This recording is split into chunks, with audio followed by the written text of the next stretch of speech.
আলহামদুলিল্লাহি রাব্বিল আলামিন ওয়াসসালাতু ওয়াসসালামু আলা সাইয়্যিদিল আমবিয়াই ওয়াল মুরসালিন আম্মা বা'দ ফাআউযু বিল্লাহি মিনাশ শাইতানির রাজিম বিসমিল্লাহির রহমানির রহিম আসসালাতু ওয়াসসালামু আলাইকা ইয়া রাসূলুল্লাহ ওয়া আলা আলিকা ওয়া আসহাবিকা ইয়া হাবিবাল্লাহ আসসালাতু ওয়াসসালামু আলাইকা ইয়া নবিয়াল্লাহ ওয়া আলা আলিকা ওয়া আসহাবিকা ইয়া নূরাল্লাহ।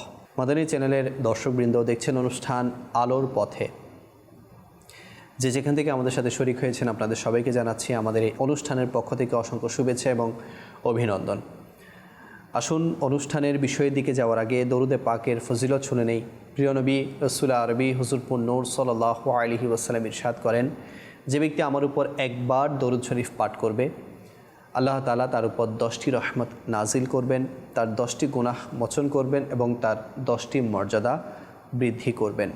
সল্লু আলাল হাবিব সাল্লাল্লাহু তাআলা আলা মুহাম্মদ সাল্লাল্লাহু তাআলা আলাইহি ওয়াসাল্লাম সালাতাও ওয়া সালামান আলাইকা সাইয়্যিদি ইয়া রাসূলুল্লাহ। আজকে যে বিষয় নিয়ে আলোচনা করব তা হচ্ছে পারিবারিক ঝগড়া। জি হ্যাঁ, পারিবারিক ঝগড়া। অধিকাংশ ঘরেই এই পারিবারিক ঝগড়া হয়ে থাকে। মা বাবার মধ্যে, তারপরে মায়ের সাথে সন্তানের মধ্যে, স্বামী স্ত্রীর মধ্যে, অথবা ভাই বোনদের মধ্যে। তো এই ঝগড়া আমরা বিভিন্ন সময় বিভিন্ন কারণে হতে দেখি। অনেকদিন আগে সোশ্যাল মিডিয়াতে একটি ভিডিও ভাইরাল হয়েছিল, যে ভিডিওতে দেখানো হয়েছিল যে ছোট ভাই, একটি ঘরে ছোট ভাইয়ের টাকার খুব দরকার ছিল।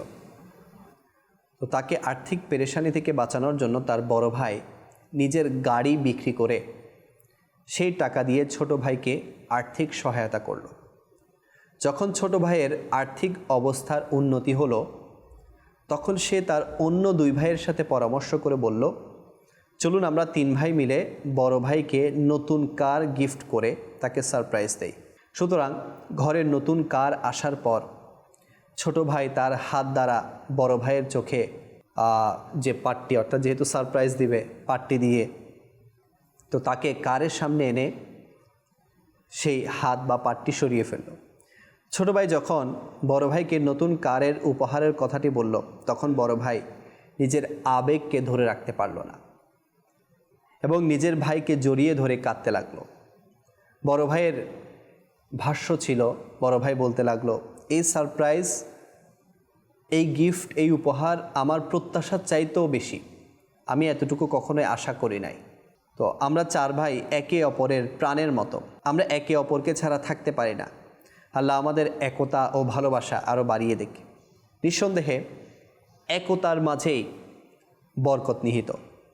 আমাদের দ্বীন ইসলামও এই শিক্ষা দেয় যে সুখ দুঃখে সবসময় একে অপরের পাশে থাকা উচিত।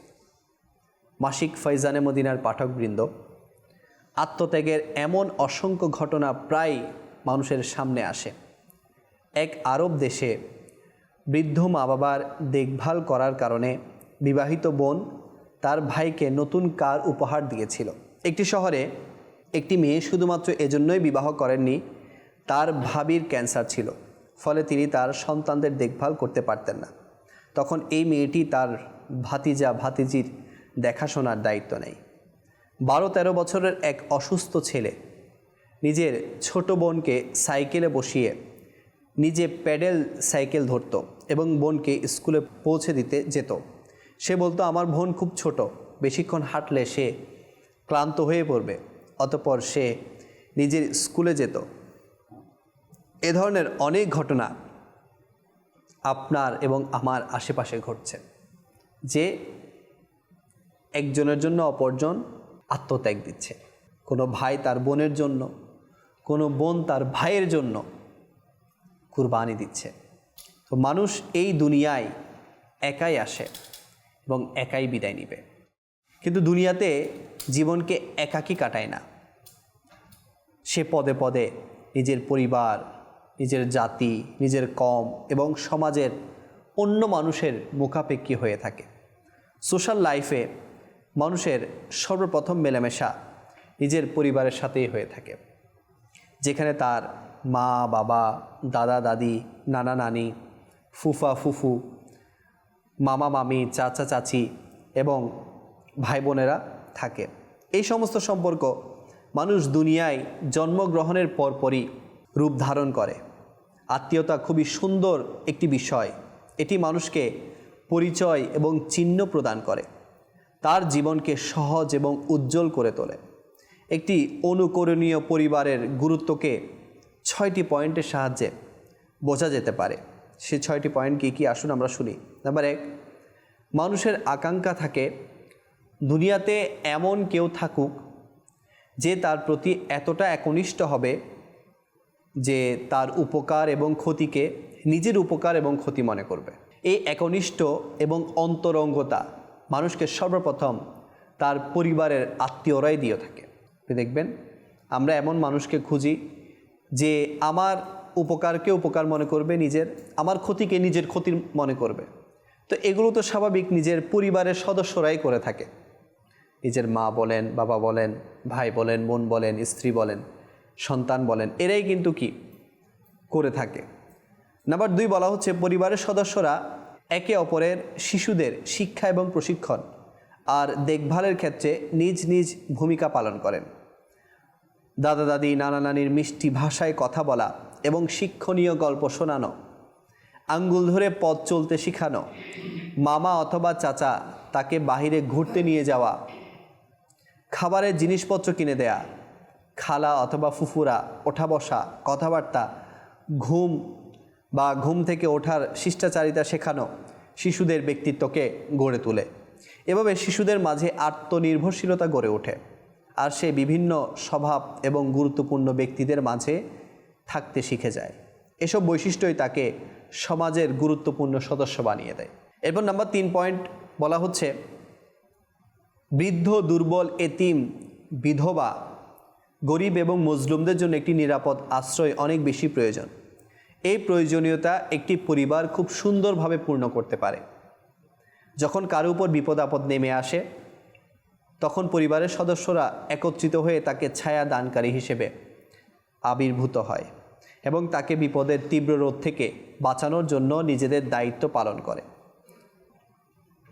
আনন্দকে ভাগ করে নিলে তা বহুগুণ বেড়ে যায়। পরিবারের লোকজন একে অপরের আনন্দের মুহূর্তগুলোতেও স্বতঃস্ফূর্তভাবে অংশগ্রহণ করে, আনন্দকে আরও দ্বিগুণ বাড়িয়ে তোলে। কে? পরিবার। নাম্বার 5, তরুণ সন্তানের জন্য পাত্রপাত্রীর সন্ধান খুবই গুরুত্বপূর্ণ, স্পর্শকাতর এবং কঠিন একটি কাজ।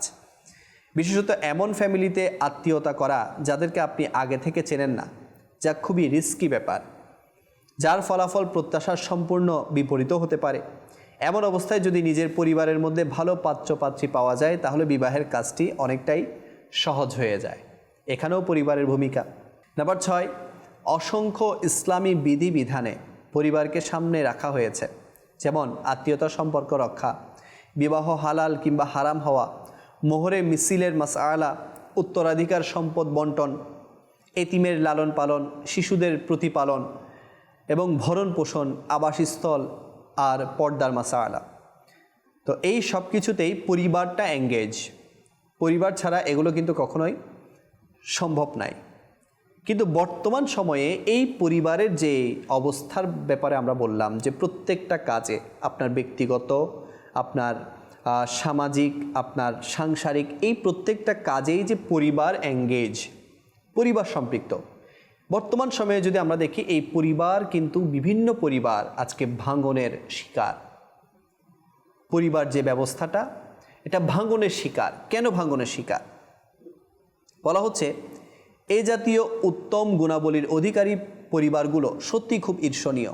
তবে আমি যে এতক্ষণ যে পরিবারের মিসাল উদাহরণ দিলাম, এগুলো কিন্তু এরকম পরিবার পাওয়া বা এরকম পরিবারের জন্ম নেওয়াটা কিন্তু খুবই ঈর্ষণীয় ব্যাপার। তবে বর্তমান সময়ে বাস্তব অভিজ্ঞতা এটাই জানান দিচ্ছে যে সমাজের অসংখ্য মন্দ বিষয়ের ন্যায় পারিবারিক ব্যবস্থা নষ্ট হওয়াটাও আজ বাস্তব সত্য। যেমন দুর্ভাগ্যবশত যেসব পরিবার মহাব্বতের দাস্তান ছিল, মহাব্বতের ছড়াছড়ি ছিল যেসব পরিবারে, আজ তা ঘৃণার কাহিনীতে পরিণত হয়েছে। যে পরিবার সমস্যাকে সমাধান করত তারা আজ একে অপরের জীবনকে কঠিন করে তুলছে।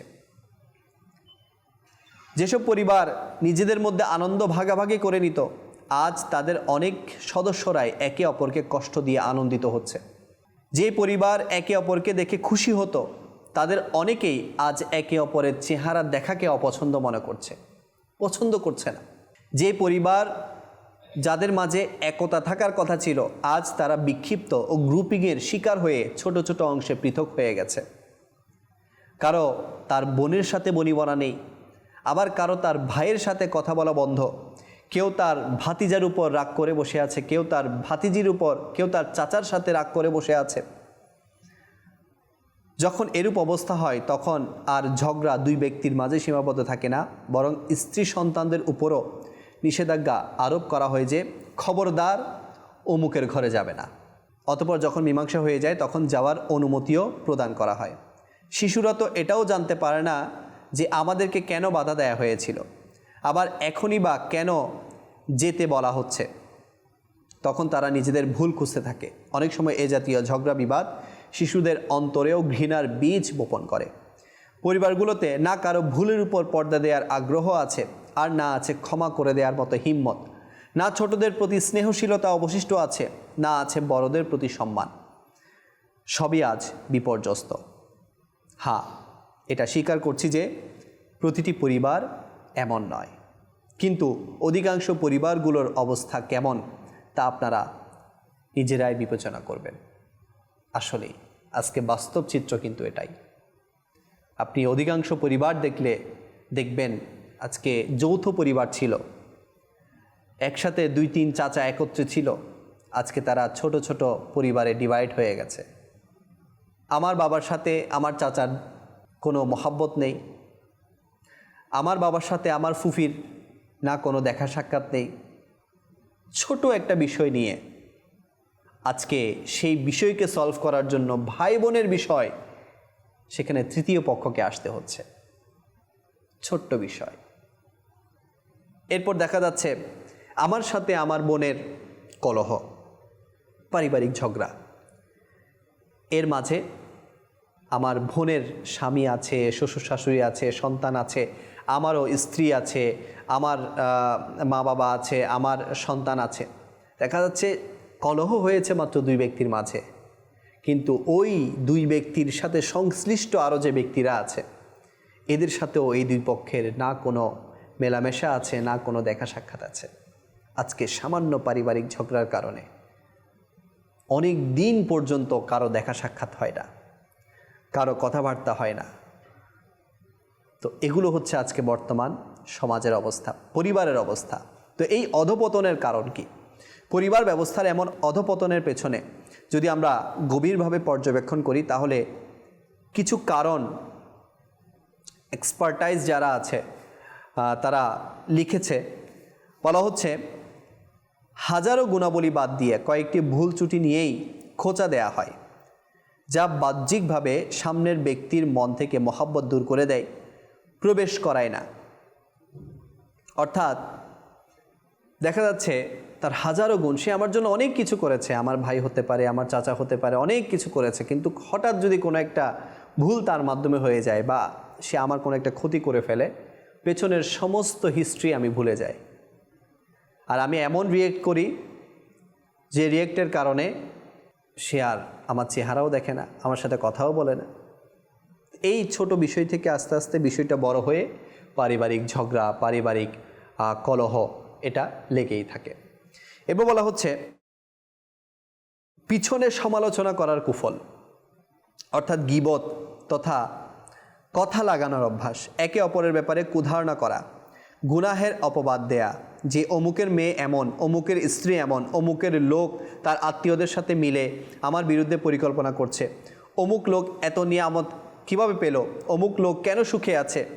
এই সমস্ত অভ্যাস যেগুলোর কারণে পারিবারিক ঝগড়া, পারিবারিক কলহ বেড়ে চলেছে। আমার কি দরকার ভাই যে অমুকের মেয়ে কি করছে না করছে সেগুলো নিয়ে ডিসকাস করার? আমার কি দরকার সে কোত্থেকে এত টাকা ইনকাম করছে সেটা নিয়ে ডিসকাস করার? সে যা ইচ্ছা তাই করুক না, আমার সাথে ভালো থাকলে তো হচ্ছে। আজকে আমি কারো সাথে বসে আমার কোনো আত্মীয়ের গীবত করছি, সমালোচনা করছি, তাকে অপবাদ দিচ্ছি, যার সাথে বসে করছি সে গিয়ে তার সাথে আমার নামে করছে না, এটার কি গ্যারান্টি? এই জন্য এগুলো থেকে যদি আমি সেফ থাকি তাহলে অন্য কেউ আমার ব্যাপারে করা থেকে বিরত থাকবে। আর আমিও যদি এগুলোতে লিপ্ত হয়ে যাই তাহলে তার আর আমার মাঝে কোনো পার্থক্য রইল না। এগুলোর মাধ্যমে পারিবারিক কলহ বাড়তেই থাকবে।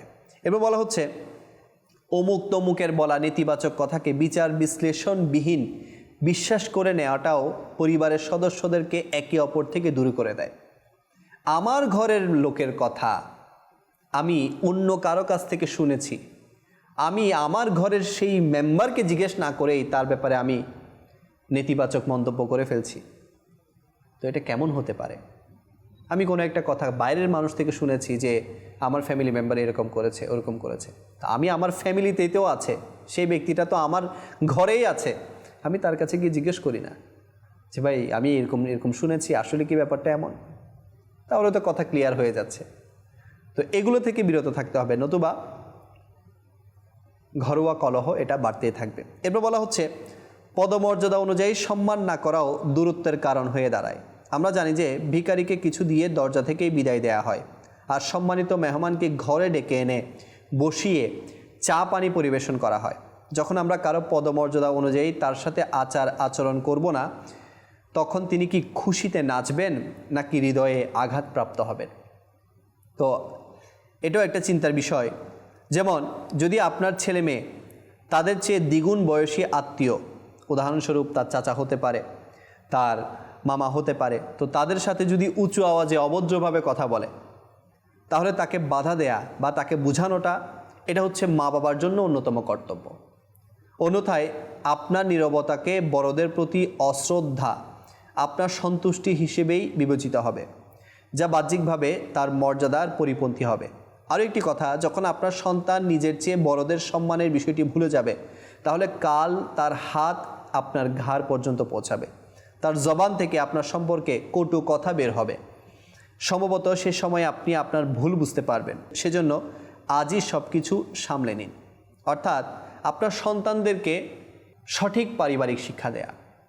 আপনার সন্তানরা যদি তার চাইতে বড় মেম্বারদের সাথে রুড বিহেভ করে, রাফ ইউজ করে, আর আপনি যদি কিছু নাই বলেন, তাহলে ওই ব্যক্তি যারা এসেছে, সেটা চাচা হতে পারে, মামা হতে পারে, খালু হতে পারে, তাদের মনের মধ্যে কী রিয়েকশন হবে যে আমাকে এত অপমান করা হচ্ছে, আমার সাথে এত রুড বিহেভ করছে, আর তার মা বাবা তাকে কিছুই বলছে না। তো এগুলোও কিন্তু পারিবারিক ঝগড়ার কারণ হয়ে দাঁড়ায়। এরপর বলা হচ্ছে কারো খুশির মুহূর্তে তাকে মোবারকবাদ না দেয়া, অথবা দুঃখের সময় তাকে সমবেদনা না দেয়া, সহমর্মিতা না জানানোও আত্মীয়তার মাঝে দূরত্ব সৃষ্টি করে থাকে। আপনি কারো খুশি সংবাদ শুনলেন, তাকে একটা ফোন কলও করলেন না। আচ্ছা, কারো দুঃখের সংবাদ শুনলেন যে তার অ্যাক্সিডেন্ট হয়েছে, বা তার চাকরি চলে গেছে, তার ব্যবসায় লস হয়েছে, তারপর তার সন্তান মারা গেছে বা কেউ মারা গেছে। এখন আপনি কোনো দুঃখ প্রকাশই করলেন না, সেখানে গেলেন না, তো গেলেন নাই, বরং দুঃখ প্রকাশ পর্যন্ত করলেন না, কোনো একটা কল পর্যন্ত দিলেন না, তাহলে আপনার ওই আত্মীয়ের অন্তরের মধ্যে কেমন প্রভাব পড়বে? সে ভাববে মনে হয় সে আমার সাথে সম্পর্ক শেষ করে দিয়েছে, না হলে আমাকে একটা কল পর্যন্ত কেন দেয়নি। তো এই জন্য এই বিষয়গুলো খেয়াল রাখতে হবে। এরপর বলা হচ্ছে মুসিবত আসে আবার চলে যায়, তবে মানুষ দুটি চেহারাকে কখনো ভুলে না। এক, সঙ্গ দানকারীকে, দ্বিতীয় সঙ্গ পরিত্যাগকারীকে। এই দুটি মানুষকে কখনো কেউ ভুলে না। যদি আমরা সহযোগিতা করার মতো সামর্থ্য থাকার পরও নিজের আত্মীয়দের সাহায্য না করি, তাহলে তাদের হৃদয় ভেঙে যাবে। আপনি দেখবেন এমন অনেক মানুষ আছে অনেক দান সৎকার করে, কিন্তু নিজের ঘরের মধ্যে নিজের চাচা হতে পারে, নিজের মামা হতে পারে, নিজের বোন হতে পারে, নিজের ভাই হতে পারে, সে কষ্টের মধ্যে আছে, এমনি বাইরে অনেক দান সৎকার করছে, আপনি তাকে সমস্যার মধ্যে আছে, মুসিবতের মধ্যে আছে, তাকে আপনি হেল্প করছেন না, সে এই কথাটা সারা জীবন মনে রাখবে। সে বলবে আমার ভাই কি আমাকে দেখছে না, আমার অমুক আত্মীয় কি আমাকে দেখছে না, সে তো চারিদিকে নিজের দবদবা বজায় রাখার জন্য, নিজেকে দানবীর পরিচয় দেওয়ার জন্য সবাইকে হেল্প করছে, কিন্তু কই আমাকে তো হেল্প করছে না। তো মনে রাখবেন মুসিবতের সময় যে সঙ্গ দেয় সেটা একদম অল্প হোক মানুষ তাকেও মনে রাখে, আর মুসিবতের সময় যে সঙ্গ দিতে পারতো কিন্তু দিচ্ছে না, মানুষ তাকেও মনে রাখে। তো এই জন্য নিজের আত্মীয়র মধ্যে যারা মুসিবতের মধ্যে থাকে তাদেরকে সঙ্গ দেওয়ার চেষ্টা করবে। সম্পদশালী হওয়ার পর অহংকারের বশবর্তী হয়ে আর্থিকভাবে অসচ্ছল পরিবারের অন্যান্য লোকদেরকে হেয় করার ফলেও পরিবারের মধ্যে কিন্তু ভাঙ্গন তৈরি হয়ে যায়। পরিবারের কারো পক্ষ থেকে কোনো একটি বিষয়ে বেইনসাফি হয়ে যাওয়ার পরিপ্রেক্ষিতে ধৈর্য ও সহনশীলতার মাধ্যমে পরিস্থিতি না সামলানো, মনকে বড় করে খারাপের বদলা ভালোর মাধ্যমে না দেয়াটাও অনেক সময় দূরত্ব তৈরির কারণ হয়ে দাঁড়ায়। এবার বলা হচ্ছে উত্তরাধিকার সম্পদ নিয়ে ঝগড়া, এটা এখন বর্তমানে বেশি দেখা যাচ্ছে। উত্তরাধিকারীর সম্পদ, অর্থাৎ আমার বাবার সম্পদ, আমার মায়ের সম্পদ, আমার ভাই বোনদের মাঝে যথাযথ বন্টন না হওয়া, এটা বর্তমান সমাজে পারিবারিক কলহের অন্যতম একটা বড় কারণ হয়ে দাঁড়িয়েছে। যেখানে সরকারি আইনও আছে সম্পদ বন্টনের ক্ষেত্রে, শরিয়া আইনও আছে। তো আপনি শরিয়াকে সামনে রেখে কিভাবে আপনি আনন্দের মাধ্যমে, খুশির মাধ্যমে, হাসি মুখে এই সম্পদকে বন্টন করে সবাই মিলেমিশে থাকবেন, এটা চেষ্টা করবেন। নতুবা এই সামান্য সম্পদের কারণে এমন অনেক ফ্যামিলি আছে যুগ যুগ ভাই বোনের চেহারা দেখছে না, বোন ভাইয়ের চেহারা দেখছে না। সেই বোন যে তার মা বাবার ঘর থেকে বিয়ে করে গিয়েছে, তারও অনেক আশা সে তার ভাইয়ের বাড়িতে আসবে, মা বাবার বাড়িতে আসবে, তার ভাইয়ের সাথে, ভাইপোর সাথে, ভাইজির সাথে কথাবার্তা বলবে, হাসি খুশি থাকবে। কিন্তু এই সামান্য সম্পদ বন্টন না হওয়ার কারণে বা ভাইয়েরা বা বোনেরা হস্তক্ষেপ করার কারণে আজকে এই দুই পরিবারের মধ্যে ফাটল দেখা দিচ্ছে। তো এটা কিন্তু অন্যতম একটা বর্তমানে কারণ দেখা দিয়েছে যে উত্তরাধিকারী সম্পদ। এবার বলা হচ্ছে যে বিবাহের জন্য প্রস্তাব পাঠানোর ক্ষেত্রে সাধারণ নিয়ম হচ্ছে আত্মীয়তা করতে চাওয়া আপনার হক, আর এটিকে গ্রহণ করা বা না করা সামনের ব্যক্তির হক।